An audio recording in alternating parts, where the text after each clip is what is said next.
오늘 우리가 나눌 하나님의 말씀은 열왕기상 18장 20절에서 24절까지 말씀입니다. 제가 하나님의 말씀을 봉독해 올립니다.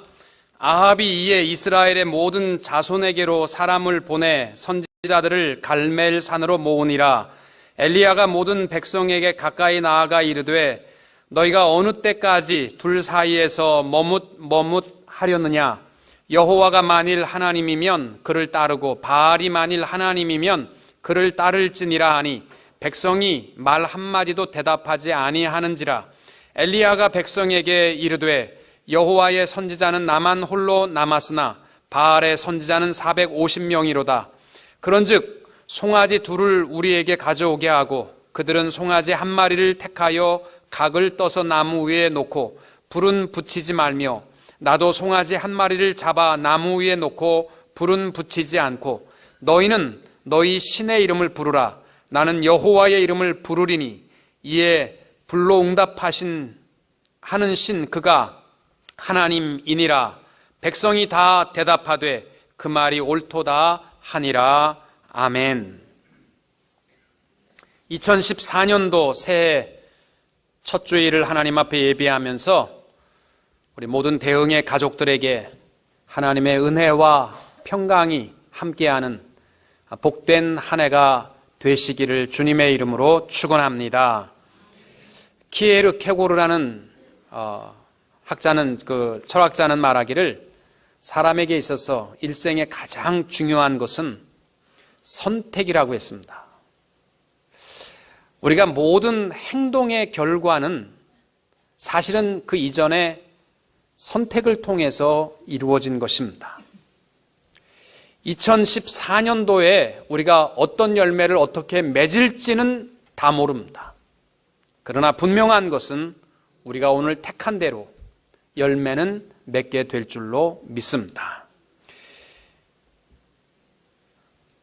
런던 대학의 한 연구소에서 12년 동안 공무원들을 대상으로 해서 설문을 조사한 적이 있습니다.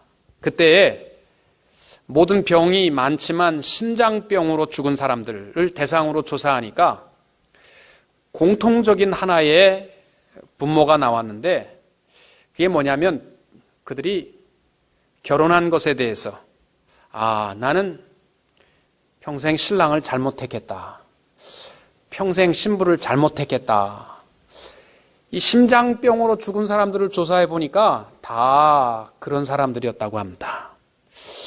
여러분 혹시 이 시간 내가 신랑을 잘못했겠지, 신부를 잘못했겠지 이렇게 살아가는 사람 심장 한번 만져보시기 바랍니다. 굉장히 위태롭습니다. 이 런던 연구소가 하는 말이 뭐냐면 잘못 택하고 후회하고 그렇게 살지 말라 이런 얘기가 아니라 가장 인간에게 근본적인 부부가 되어서 살아가는 것에 대해서 후회하는 사람은 모든 일이 후회로 가득하다는 거예요. 모든 일이 후회로 가득하면 심장도 못 받쳐준답니다. 여러분 우리 한 해 동안 가만히 보면 시작은 막 뜨거웠다가 나중에는 또 후회하고 계속 반복적으로 이렇게 살아가는데 2014년은 우리 모두가 다 후회하는 것을 가려없는 한 해가 될 수 있기를 축복합니다. 후회하지 않으려면요 방법은 있어요. 선택을 잘 하셔야 됩니다. 제가 후회 없는 삶이 되려면 특별히 선택에 그리스도인으로서 선택해야 될 것을 말씀드릴게요. 매일같이 아침에 발바닥으로 지구를 안 밟고 무릎으로 지구를 밟는 사람은 후회 없는 하루가 될 줄로 믿습니다. 아무리 화장실이 급해도 잠깐만이라도 하루의 시작은 무릎으로 하루를 시작합시다. 그러면 하나님이 나와 함께 하시며 후회 없는 하루하루를 이루어 가게 될 줄로 믿습니다. 그리고 후회 없는 한 해가 되시기 원하면 오늘 새해 첫 예배 하나님 앞에 나와 예배할 때 꼭 선택합시다. 오직 나와 내 집은 여호와 하나님만 섬기기로 결단하시고 선택하시면 하나님이 힘주시고 그 선택의 아름다운 열매로 인도하여 주실 줄로 믿습니다. 모세가 죽고 여호수아가 이스라엘의 리더가 되어서 가나안 땅을 정복했습니다. 그리고 그가 죽기 전에 여호수아서의 맨 마지막 24장에 보면은 결론적으로 하는 말이 있습니다. 모든 이스라엘 백성들을 모아놓고 죽기 전에 유언을 남깁니다. 만일 여호와를 섬기는 것이 너희에게 좋지 않게 보이거든 너희 조상들이 강 저쪽에서 섬기던 신들이든지 또는 너희가 거주하는 땅에 있는 아모리 족속의 신들이든지 너희가 섬길 자를 오늘 택하라. 오직 나와 내 집은 여호와를 섬기겠노라. 이 여호수아의 유언을 보게 되면 이것이 축복된 길이요, 우리 민족이 살 수 있는 길이기 때문에 여호와를, 나와 내 집은 여호와만 택한다. 너희들은 만약에 우상을 숭배하고 다른 신들을 섬기는 것, 이건 다 육체적인 쾌락을 의미하는 거예요. 다산, 또 육체적인 이 정욕, 이러한 것들을 풀기 위한 모든 바알과 아세라 신들에 대해서 그것이 쾌락이 좋아 보이면 그 따라 살라는 거예요. 실컷 죄짓고 사망도 책임지고 고통과 절망도 너희들이 마음대로 그렇게 살라는 거예요. 그게 행복한 인생의 길이라고 생각하거든. 이것도 저것도 아니고 하나님을 일주일에 한 번은 택한 것 같다가 일주일에 6일은 세속의 도시에서 온갖 죄와 거짓과 불의한 일을 다 행하고 또 주일날 오면 하나님을 택한 것처럼 하고 눈앞에 보이는 거 붙잡다가는 망한다는 겁니다. 여러분, 그 프리웨이에 보시면은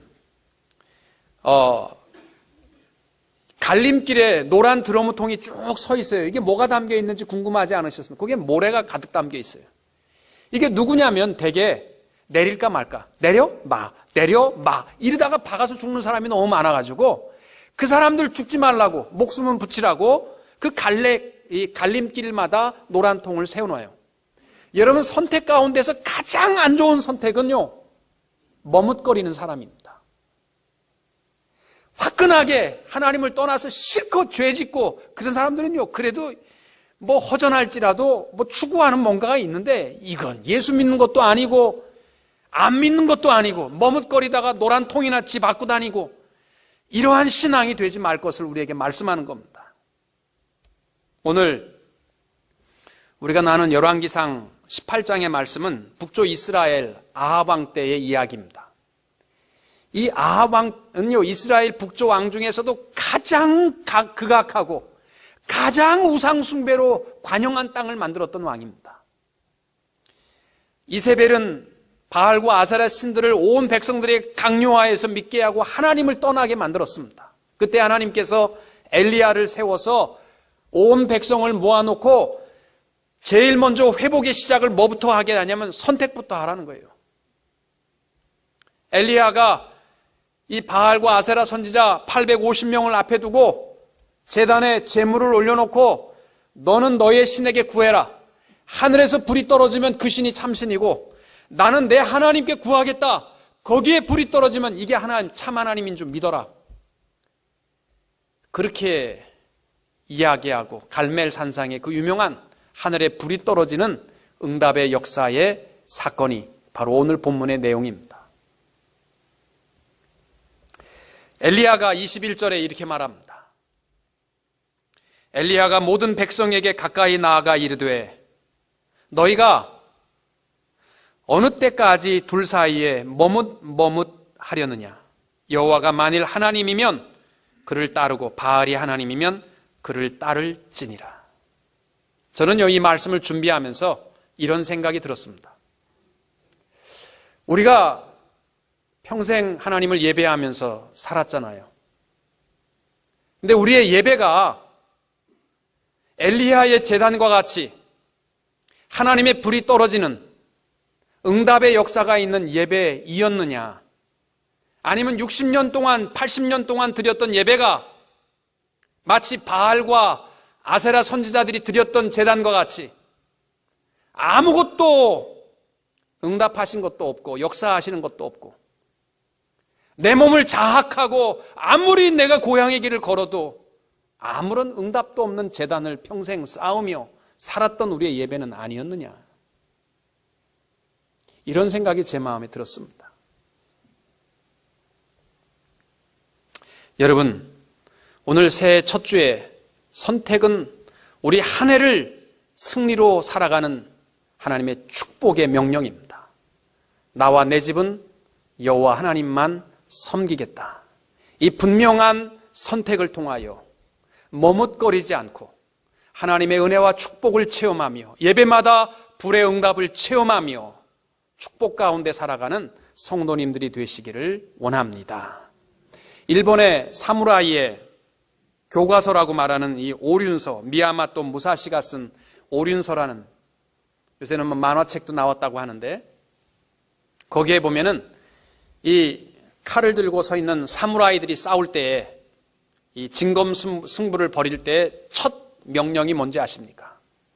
머뭇거리지 말라는 겁니다. 이기기 위해서는 이거를 막을까 칠까, 머리를 칠까 다리를 칠까, 이러다 보면은 내가 찔려 죽는다는 겁니다. 머뭇거리지 말라. 이게 사무라이의 첫 번째 자세라고 합니다. 여러분, 엘리야가 불의 응답의 역사를 이룰 때 제일 먼저 가장 중요한 자세, 머뭇거리지 말라. 그리고 그 제단을 쌓아서 승리를 이루고 기도를 통하여 불의 응답을 받은 것처럼 올해에는 우리 모든 성도들이 하나님 앞에 결단하시고 또 예배마다 감동이 있는 예배가 이루어지고 기도마다 불의 응답의 역사가 이루어지는 복된 한 해가 되시기를 주님의 이름으로 축원합니다. 제일 먼저 우리가 기억해야 할 것은 이 머뭇거리지 말라는 결단입니다. 죄악은요, 자꾸 우리를 머뭇거리게 만듭니다. 엘리야가 본문에서 너희가 어느 때까지 둘 사이에서 머뭇하려느냐라고 각성을 촉구합니다. 이 음성은 오늘 예배하는 우리에게 주시는 하나님의 음성입니다. 방황하는 신앙이 되지 않아야 합니다. 그러려면 그 시대에 방황하지 않는 사람은 딱 하나밖에 없었어요. 엘리야입니다. 근데 열왕기상에 보면 엘리야의 신앙의 모습을 대표적으로 말하라고 하면 두 가지예요. 첫째는 자유함이고 둘째는 담대함입니다. 그를 아무리 죽음을 위협해도요, 그는 두려워하지 않았어요. 담대했습니다. 그리고 그 어떤 것도 그를 속박하지 못하는 자유함이 있었어요. 우리 예수 믿는 사람들이 어떠한 환경에도 머뭇거리지 않으려면요, 이 두 가지가 있어야 돼요. 자유함이 있어야 돼요. 그리고 담대함이 있어야 됩니다. 우리가 종도 아닌데 무슨 자유를 얘기하나. 요한복음 8장 32절에 보면 예수님께서 많은 유대인들에게 진리를 알지니 진리가 너희를 자유케 하리라 그랬더니 백성들이 우리는 아브라함 자손이다. 그리고 남의 종된 적이 없는데 왜 우리 복을 자유케 한다고 하느냐? 그렇게 이해를 못했어요. 그랬더니 요한복음 8장 34절에서 예수님께서 죄를 범하는 자마다 죄의 종이라 이런 말씀을 합니다. 여러분, 우리 진리 안에서 예수 믿는 자에게 주시는 이 담대함, 그 자유함, 이것을 누리고 한 해 동안 그저 현실에 매어서 왔다 갔다 하는 자가 되지 말고 결단하고 하나님을 사랑하며 설 수 있는 성도님들이 되시기를 바랍니다. 그럼 우리가 어떤 자유를 가져야 되느냐? 여러분, 자유롭습니까? 어떤 자유가 있어야 되느냐? 첫째는 참된 예배, 기도자가 되려면 죄로부터의 자유함이 있어야 됩니다. 죄는요, 자꾸 우리와 하나님 사이를 멀어지게 합니다. 저도 그래요. 제 마음에 꺼름직하게 되면요, 하나님 앞에 서기가 싫어집니다. 그러나 예수 안에 있는 자에게 주신 축복이, 제일 큰 축복이 뭐냐? 죄로부터의 자유예요. 로마서 8장 1절과 2절에 그러므로 이제 그리스도 예수 안에 있는 자에게는 결코 정죄함이 없나니 이는 그리스도 예수 안에 있는 생명의 성령의 법이 죄와 사망의 법에서 너를 해방하였습니다. 예수 안에 있는 자는요, 죄 때문에 괴로워하는 죄의 매인 자들이 되어서는 안 됩니다. 죄로부터 자유한 자들이 보혈의 피 안에서 고백될 수 있게 되시기를 축복합니다. 또 우리 그리스도인이 자유로워야 할 것은 모든 근심과 두려움으로부터의 자유함이 있어야 됩니다. 예수님께서 요한복음 14장 1절에 너희는 마음에 근심하지 말라 하나님을 믿으니 또 나를 믿으라 이렇게 말씀하셨습니다. 여러분, 우리 예배를 방해하고 기도를 방해하는 것 중에 하나가 뭐냐면요, 두려움입니다. 세상 걱정입니다. 여러분은 모르지만 저는 믿음이 연약해가지고 걱정이 한번 생기면요 기도가 잘 안 됩니다. 눈 감으면 걱정거리만 자꾸 생각나고 기도가 안 돼요. 또 두려움이 생기게 되면요 예배 시간에도 온통 그 생각밖에 없어요. 여러분, 근심과 두려움으로부터 자유하셔야 감동 있는 예배, 회복 있는 기도의 시작이 이루어지게 되는 줄로 믿습니다. 시편 55편 22절 말씀, 내 짐을 여호와께 맡기라. 그가 너를 붙드시고 의인의 요동함을 영원히 허락하지 아니하시리라. 여러분, 두려움, 근심들을 올해에도 짊어지고 살아가지 마시고 올해만큼은요 우리 담대합시다. 머뭇거리지 맙시다. 그러려면 다 하나님 앞에 맡기고 근심과 두려움으로부터 자유한 예배자들이 되시기를 축복합니다. 또 하나 우리가 꼭 자유로워야 할 것은 죽음과 미래의 불확실로부터의 자유 있어야 합니다. 모든 사람들이 죽음을 두려워하잖아요. 아마 올해 우리 가운데 하나님이 누구를 불러가신다 할지라도 우리는 두려워할 이유가 하나도 없습니다. 그 이후에는 영원한 생명과 소망이 우리에게 있기 때문입니다. 올해에 우리에게 어떤 큰일이 닥칠지 아무도 모릅니다. 그러나 분명한 것은 임마누엘 우리 하나님께서 우리와 함께 하시는 것은 분명한 줄로 믿습니다. 걱정 속에 살지 마시고 내일의 불확실도 주님 앞에 맡기고 자유하는 예배자와 기도자들이 될 수 있기를 축복합니다. 때때로 고난이 있어도 똑같아요. 앤드류 머레이라는 신학자는 말하기를 고난은 하나님의 심부름꾼이다 이렇게 해석했습니다. 하나님이 우리에게 고난을 주실 때에는 그 고난 속에 하나님이 우리에게 전달하고자 하는 무엇인가가 담겨 있다는 거예요. 고난을 두려워하지 말라는 거죠. 그것도 하나님의 무슨 뜻을 우리에게 전달하는 것이다라는 거죠. 아프리카에 헌신한 한 선교사의 간증에 보면 이런 이야기가 나옵니다. 남편이 이제 그 아프리카에서도 집에 생활하다가 이제 그 험한 지역으로 이제 선교를 떠났습니다. 아내가 혼자 집에 있다 보니까 미국에서 혼자 있어도 무서운데 아프리카의 허름한 곳에 혼자 살려니까 늘 무섭습니다. 남편을 목 빠지도록 기다리는데 한 번은 문 밖에 나와서 이렇게 쳐다보니까 아프리카에서도 가장 무서워하는 족속이 카피드라는 족속인데 키도 크고 잔인한 족속들인데 저기 키 큰 카피드족이 한 손에 창 들고 한 손에 칼 들고 희죽희죽 웃으면서 오는데 딱 보니까 자기한테 오는 것 같거든요. 너무 무서워가지고 제발 나는 아니겠지 하는데 옆길로 안 가고 곧장 자기한테 오는 거예요. 그래서 뛰어들어가서 문을 잠그고 무서워서 덜덜 떨면서 이제 난 죽었다. 이 남편도 없는데 나는 이제는 죽었다. 그러고 있는데 이 카피드족이 어디 문을 꽝꽝꽝 문을 두들리는 거예요. 얼마나 무섭겠어요. 문을 안 열어주고 붙잡고 기도하는데 이 카피드족이 문 밑으로 뭐를 이렇게 종이를 하나 이렇게 넣는데 보니까 다 낡은 옛날 신문지에 많이 보던 글씨가 있어서 보니까 남편 글씨가 있는 거예요. 사랑하는 여보, 내가 카피드족이 사는 마을을 지나가다가 당신이 너무 보고 싶어 문안 편지를 인편에 보냅니다. 당신 혼자 잘 지내시지요? 사랑합니다. 곧 갈 테니까 기도해줘. 이 남편의 편지 글씨가 써 있는 것을 보니까 너무너무 행복하고 감사하고 좋아서 그 다음부터는 문 밖에 서갖고 혹시나 더 흉측한 카피드족이 또 하나 안 오나 그래가지고 기다렸다는 거죠. 왜? 그 무서운 카피드족이 오는 거에 왜 좋을까요? 그 손에 메시지가 들려 있었기 때문에. 우리에게 주시는 고난도 그렇습니다. 두려워하지 마십시오.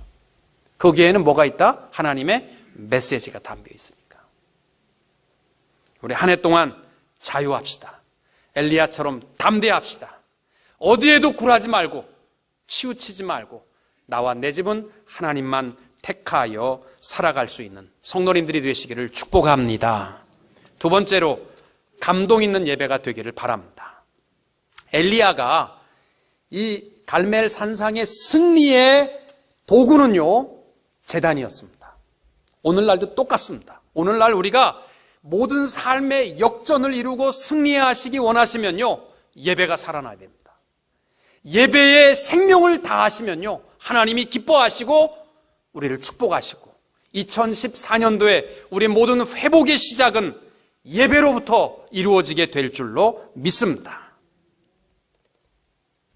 교회 성장학을 가르치는 어느 교수가 그런 말을 했습니다. 교회들마다 예배가 살아나면 그 교회가 부흥하는 교회고, 예배가 쇠퇴하고 회의가 많아지면 그 교회는 쇠퇴하는 교회다. 우리 각 구역장님들과 각 전도회 회장님께 부탁드립니다. 모일 때마다 우리 예배는 간단하게 해 치우고 우리 밥 먹고 얘기합시다. 이런 얘기는 절대로 하지 마시고, 예배가 살아나면 나머지는 다 살아납니다. 모임마다 찬양이 넘치고 기도가 살아있고 말씀이 살아있는 모임과 예배가 이루어지게 되시기를 축복합니다. 예배는요, 히브리어로는 아바드라는 말이고 헬라어로는 프로스퀴네오라는 말이고 라틴어로는 라트레리아 레이아라는 말인데, 섬김, 봉사, 엎드림, 하나님을 높임, 이러한 뜻입니다. 여러분, 올해 우리 표가 감동 있는 예배니까 목사님이 예배 시간마다 설교 시간에 좀 팍팍 감동을 줬으면 좋겠다, 이런 기대를 하셨다면 착각이십니다. 여러분, 감동 있는 예배가 되시려면요, 예배에 여러분 목숨 거십시오.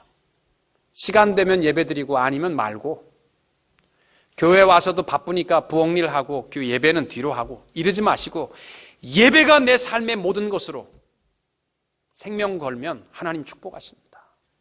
저는 우리 부교육자들한테도 얘기하는 거예요. 뭐 사람이니까 실수할 수도 있고 또 뭐 좀 잘못할 수도 있고 허물이 있을 수 있어요. 다 있을 수 있어요. 그건 내가 다 괜찮다고 그래요. 뭐 주보에 글자가 좀 다르고 이런 거는 전 뭐 말도 안 합니다. 괜찮습니다. 딱 하나, 예배에 목숨을 걸자. 우리는 예배를 위해서 살아가는 존재들인데 예배만큼은 목숨 걸자. 예배를 소홀히 여기면 전 용납 안 합니다. 누가 됐든지 그건 같이 일 안 합니다. 목숨 걸어야죠. 하나님이 얼마나 예배를 기뻐하시는지 아십니까? 이스라엘 백성들이 애굽 땅에 있을 때 그들을 구원하고자 할 때 모세에게 말합니다. 너 애굽의 왕에게 가서 이렇게 얘기하라. 왜 이스라엘 백성을 내놓아야 되느냐 이렇게 묻거들랑 이렇게 대답하라는 거예요. 출애굽기 4장 18절에 애굽 왕에게 이르기를 히브리 사람의 하나님 여호와께서 우리에게 임하셨은즉 우리가 우리 하나님 여호와께 희생을 드리려 하오니, 예배드리기 위해서 내놓으라는 거예요. 우리 하나님께서 우리에게 영원한 생명과 자유를 주신 이유가 뭐냐? 예배자로 우리를 불러주신 줄로 믿습니다. 예배는요, 구원받은 자를 통하여 하나님이 가장 기뻐하시는, 하나님이 설계하신 통로입니다.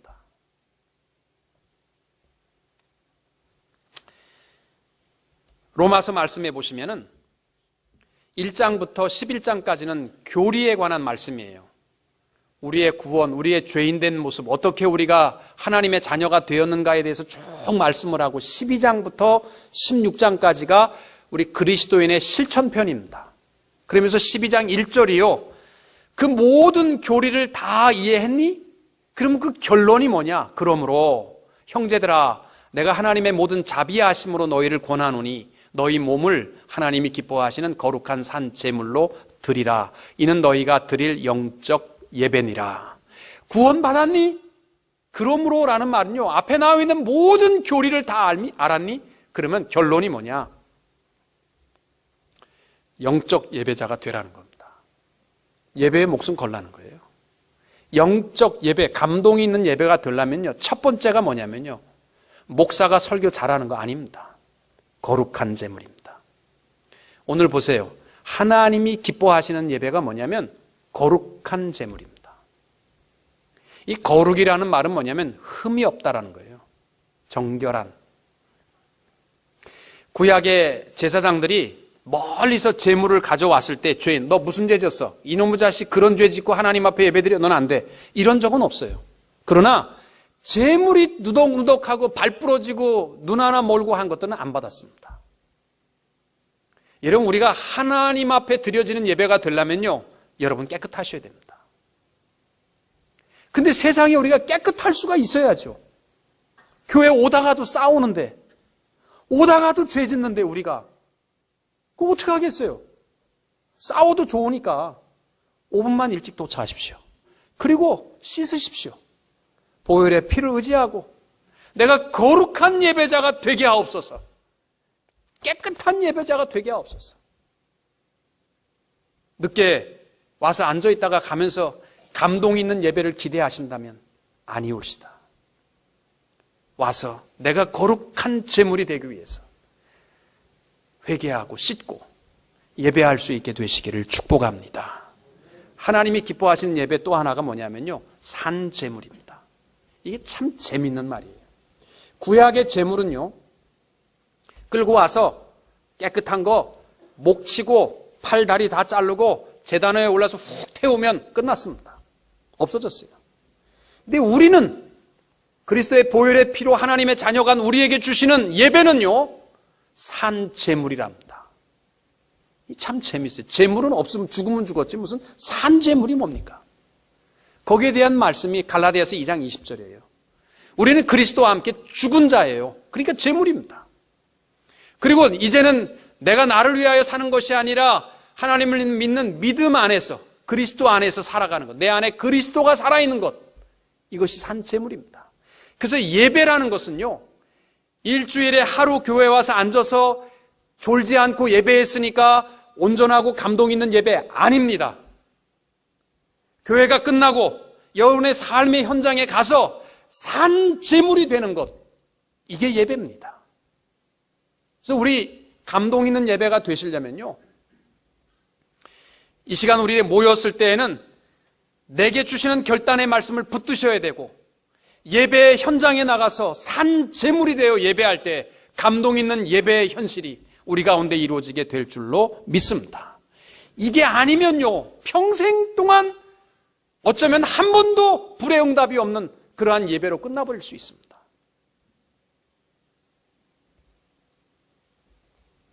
지난주에 우리 이관 목사님께서 칼럼을 쓰시면서 제발 우리 노트 좀 준비합시다. 그리고 목사님 설교할 때 좀 적읍시다. 그리고 그것을 일주일 동안 묵상합시다. 그런 걸 쓰셨어요. 아시나요? 근데 저는 그래요. 나는 글 쓸 줄 모르고 하는데 크게 목사 설교 완벽하게 쓰라 이 얘기 아닙니다. 저는 요구하는 것이요, 예배자, 올해부터는 예배자로서요, 쉬운 2주 동안 우리 몸을 찢고 해서 다 해도 아무것도 응답이 없는 예배자가 되지 맙시다. 내가 결단하고 행하여야 될 것 하나는 씁시다. 교회문 나가면 다 잊어버리잖아요. 내가 이것은 실천해야 되겠다. 그래서 산제물이 되어서 잊지 말고 그 페이퍼를 들고 묵상하고 또 묵상해서 산제물이 될 때 감동 있는 예배의 현실이 우리 가운데 주어지게 될 줄로 믿습니다. 또 하나, 우리 교회의 표어는 회복 있는 기도입니다. 엘리야가 제단을 쌓고 결정적인 하나님의 불의 역사는요, 기도할 때 이루어졌습니다. 24절에 보면 너희는 너희 신의 이름을 부르라, 나는 여호와의 이름을 부르리니, 기도하자는 거예요. 그 결과는 37절 이하에 보면은 여호와여 내게 응답하소서, 내게 응답하소서. 이 백성에게 주 여호와는 하나님이신 것과 주는 그들의 마음을 되돌이키심을 알게 하옵소서 하매 이에 여호와의 불이 내려서 번제물과 나무와 돌과 흙을 태우고 또 도랑의 물을 핥은지라. 여러분, 올해 우리 교회가 회복하는 하나님의 불의 응답의 역사가 있는 기도에 불이 붙기를 소원합니다. 목사님 나 평생 기도했는데 들어주시는 거 조금 들어주시고 안 들어주신 거 안 들어주셔, 그런 생각 아닙니까? 여러분, 이 엘리야를 보시면요, 이 기도하기 전에 희귀한 명령을 하나 해요. 이 바알과 아세라 신상을 섬기는 선지자들이 막 하루 종일 아침부터 저녁까지 막 목이 쉬도록 막 피를 흘리면서 해도 불이 안 떨어지니까 저녁 때가 되어서 엘리야가 기도하기 전에 뭐라고 얘기했냐면, 야, 도랑을 팔아. 물 갖다 부어라. 아예 불이 근처로 굴러가지 못하도록 하늘에서만 떨어져서 불이 오지 우리가 갖다 붙이지 못하도록 도랑 팔아. 물 갖다 부어라. 그리고 그 제단과 장작더미와 그 제물에다가 물 갖다 부어라. 4통씩 3번. 몇 통 분 거예요? 12통. 이 장작에, 여러분 비 올 때 장작에 불 붙여 보셨습니까? 안 붙어요. 이건 뭐 휘발유 뿌려도 잘 안 붙어요. 4통씩 3번이나 물 갖다 보라. 불 붙여야 할 사람이 이런 짓 왜 합니까? 아니 또라이 짓을 왜 엘리야가 하겠습니까? 그가 분명히 믿는 것이 하나 있었습니다. 그게 뭐냐면요, 어떠한 환경에 관계없이 내가 기도하면 하나님이 불로 응답하신다, 믿었기 때문입니다.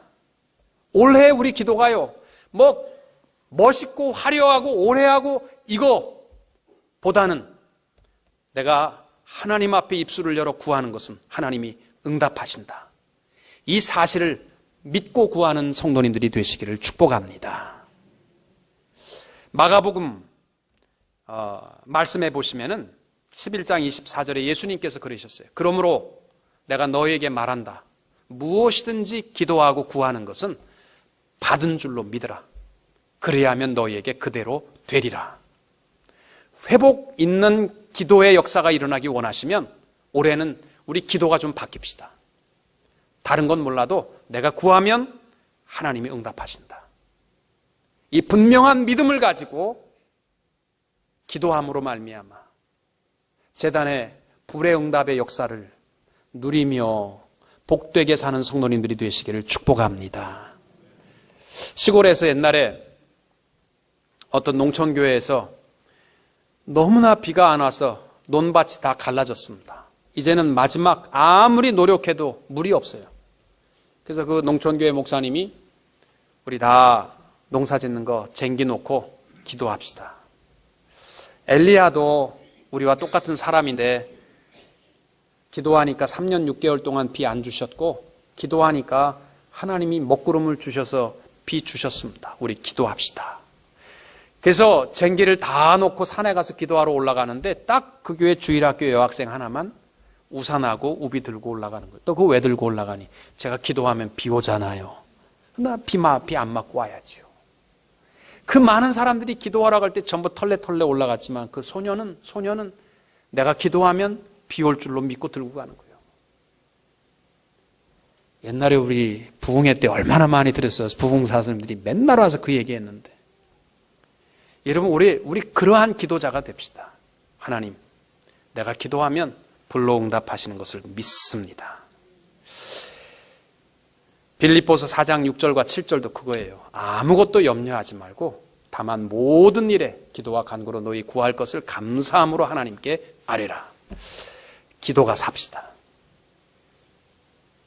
또 우리 지난 시간까지 요한일서 말씀을 우리 나누었어요. 17시간 걸쳐서 요한일서 나누는데 기억나는 거 하나도 없어도 꼭 기억해야 하실 것이 있습니다. 요한이 요한일서를 쓴 목적 첫 번째가 믿는 자는, 아들을 믿는 자는 영생이 있다. 요한일서가 뭐냐? 하나님의 아들 믿으면 영생이 있다는 거야. 이거 정도는 대답하셔야죠. 또 하나, 무엇인지 구하면 응답하신다. 요한일서의 결론이잖아요. 그래서 그를 향하여 우리가 가진 바 담대함이 이것이니 그의 뜻대로 무엇을 구하면 들으심이라. 올해에 우리 교회 성도님들이 다 기도의 용사들이 되기를 소원합니다. 옛날에 우리 나라에 몇 년 전에 짱이란 말이 그렇게 유행했어요.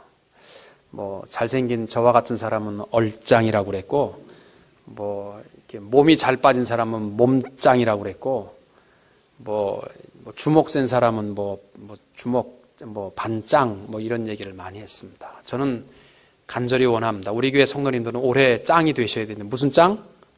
기도짱. 기도짱 됩시다. 다른 건 몰라도 내가 기도하면 하나님 반드시 들어주신다. 이 마음 가지고 기도장들이 되기를 바랍니다. 그래요. 우리 교회 권사님들도 장로님들도 집사님들도 그 집사님 기도하시는 집사님이야. 그 얘기 들을 수 있기를 소원합니다. 그냥 해왔던 기도의 폼을 버리고요. 엘리야처럼 물 부어라. 내가 기도하면 하나님이 응답하신다. 분명한 믿음을 가지고 올 한 해 동안 우리 교회 성도님들이 승리할 수 있게 되시기를 축복합니다. 이제 말씀을 정리하고 마칩니다. 엘리야가 우리에게 주시는 명령입니다. 새해를 시작하며 머뭇거리지 말고 결단하라는 겁니다. 우리 담대합시다. 자유합시다. 그리고 하나님을 선택합시다.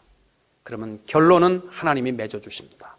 두 번째로 감동 있는 예배에 목숨 겁시다. 1시간 예배 드렸다 이것이 아닙니다. 예배가 살아나야 합니다.